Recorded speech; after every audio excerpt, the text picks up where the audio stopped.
प्रिय विद्यार्थियों, आज हम नाभिकीय भौतिकी बीएससी पार्ट थर्ड के लिए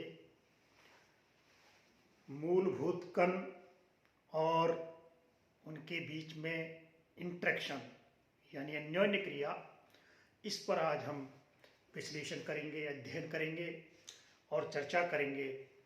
जिसमें सबसे पहले तो आज हम दुनिया को देखते हैं, इस यूनिवर्स को देखते हैं।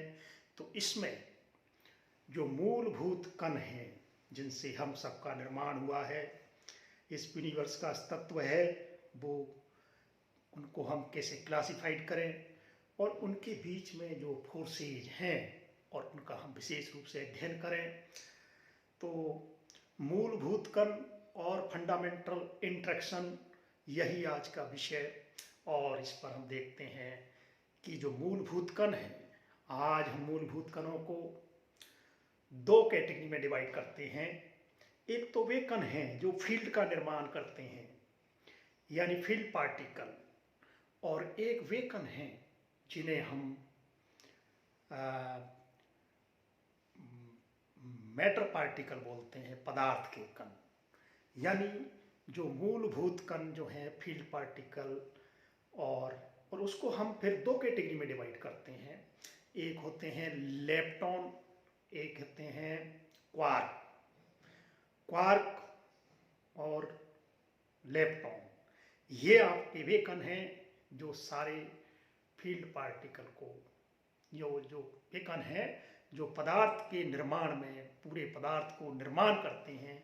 यानी आपने जितने भी कणों को पढ़ा है वो सब कण इन्हीं कणों से बने होते हैं। जैसे लेप्टॉन में इलेक्ट्रॉन, म्यूऑन, टॉप, ये तीन फैमिली हैं।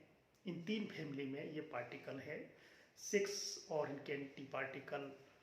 तो ऐसे करके ये लेप्टॉन ही आपके 12 पार्टिकल हो जाते हैं। क्वार्क पार्टिकल भी आपके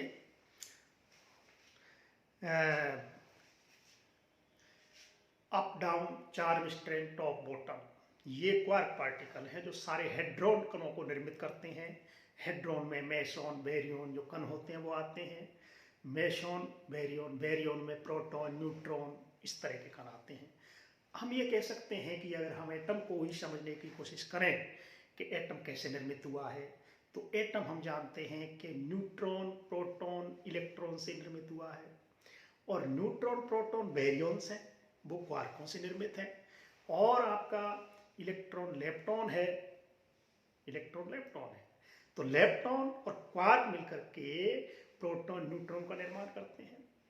और एटम बनाने में फिर एक इलेक्ट्रॉन्स के रोटेट करता है, यानी इलेक्ट्रॉन भी उसका हिस्सा बन जाता है, एटम निर्मित होता है। इस तरह हम देखते हैं कि कण निर्मित होते चले जाते हैं, पर मूल में हम ये देख रहे हैं। फिर हम देखते हैं कि इन कणों के बीच में इंटरेक्शन क्यों होता है। तो इसके लिए भी एक पार्टिकल्स हैं और वो फील्ड पार्टिकल्स कहलाते हैं। जैसे आपका आवेशित कणों के बीच में आपका फोटोन है। ये आवेशित कणों के बीच में जो भी अन्योन्य क्रिया हो रही है, ये फोटोन के आदान प्रदान के कारण हो रही है कि उनके बीच में कोई फोटोन का आदान प्रदान होता है। यानी फील्ड पार्टिकल्स का आवेशित कणों के बीच फोटोन होता है। और इसी तरह हम देखते हैं कि क्वार्कों के बीच में भी कोई क्वार्क ऐसे नहीं जुड़ जाते। प्रोटॉन को आप अगर बनाते हैं तो अप अप डाउन 3 क्वार्कों से मिलकर बना देते हैं। तो ये इनका जो मिलन है, इस तरह का जो योग संयोग है, यूँ ही नहीं हुआ। इसमें भी एक पार्टिकल्स होते हैं जिसको हम ग्लूऑन नाम से जानते हैं, वो उनको आदान प्रदान कर एक दूसरे को जोड़ देते हैं। तो आदान प्रदान से ही हम कणों के बीच में आकर्षण, प्रतिकर्षण पैदा होता है और उससे वो निर्मित होते हैं। तो ये बात भी समझने की जरूरत है। और जो दुर्बल गेज बोसॉन यानी गेज बोसॉन होते हैं W, Z, इस तरह के जो पार्टिकल हैं वो आपके गेज बोसॉन कहलाते हैं और वो भी कणों को निर्मित करते हैं। दुर्बल अन्योन्य क्रिया में सहायक होते हैं, क्वार्क प्रबल अन्योन्य क्रिया में योगदान करते हैं। तो इस तरह पूरे यूनिवर्स को हम क्वार्क, लेप्टॉन, फील्ड पार्टिकल, और इंट्रैक्शन हम देख रहे हैं कि इंट्रैक्शन को हम 4 भागों में विभाजित कर देते हैं।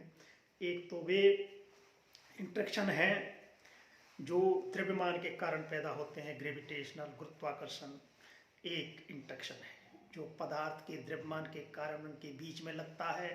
दूसरा है नाभिकीय बल, न्यूक्लियर फोर्सेज, प्रबल बल।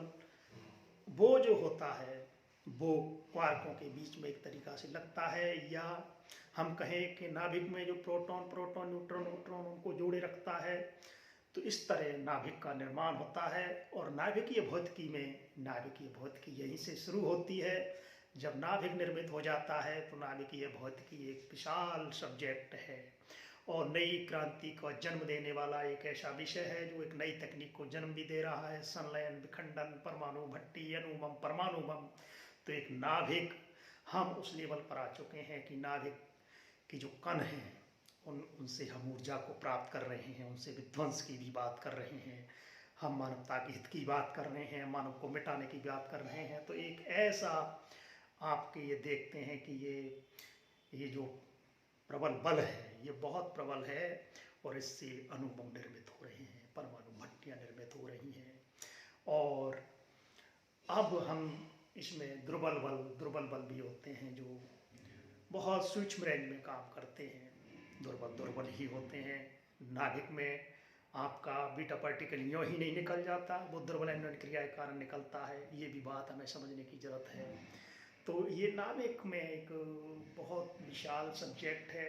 फिर हम इसमें जो है विद्युत चुंबकीय बल, ये सबसे इम्पोर्टेंट बल है जिससे हमारा शरीर निर्मित हुआ है, हम निर्मित हुए हैं। इससे पूरे जो जीव है, आपको जीव नज़र आते हैं, ये सब निर्मित हुए हैं पदार्थ को जोड़े रखने के लिए। विद्युत चुंबकीय बल, तो विद्युत चुंबकीय बल एक बहुत विराट रूप में हमें प्रदर्शित होता है प्रकृति में, उसको भी हमें समझने की ज़रूरत है। तो इस तरह हम देखते हैं कि ये प्रबल अन्योन्य, इस तरह हम देख रहे हैं कि जो इंट्रैक्शन है कणों के बीच में वो बहुत इम्पोर्टेंट हैं, और कण हैं वो अपने आप में इम्पोर्टेंट हैं, कण और बल। और इससे ही हम पूरी यूनिवर्स की बात करने लगते हैं। तो ये बहुत इम्पोर्टेंट सब्जेक्ट है, इस पर हम तरह तरीक़ा से अपने व्याख्यान तैयार करते हैं। हम आपको एक उस यूनिवर्स को समझाने के लिए विभिन्न तरीक़ा से ऑडियो, वीडियो, पुस्तक, लेखन, कई तरीक़ा से हम उस गहराई तक पहुंचने की कोशिश करते हैं। लेकिन शब्दों में सब सब्जेक्ट को कहाँ समेटा जाता है, हमें प्रयोग की धरातल पर भी उतरना होता है और देखना होता है कि ये प्रकृति कैसे काम कर रही है, कैसे नाभिक में घटनाएं हो रही हैं, कैसे उसका हम मानव हित में उपयोग कर रहे हैं। एक विशाल सागर है, हम सब गोता खाएं। जय हिंद, जय भारत, धन्यवाद।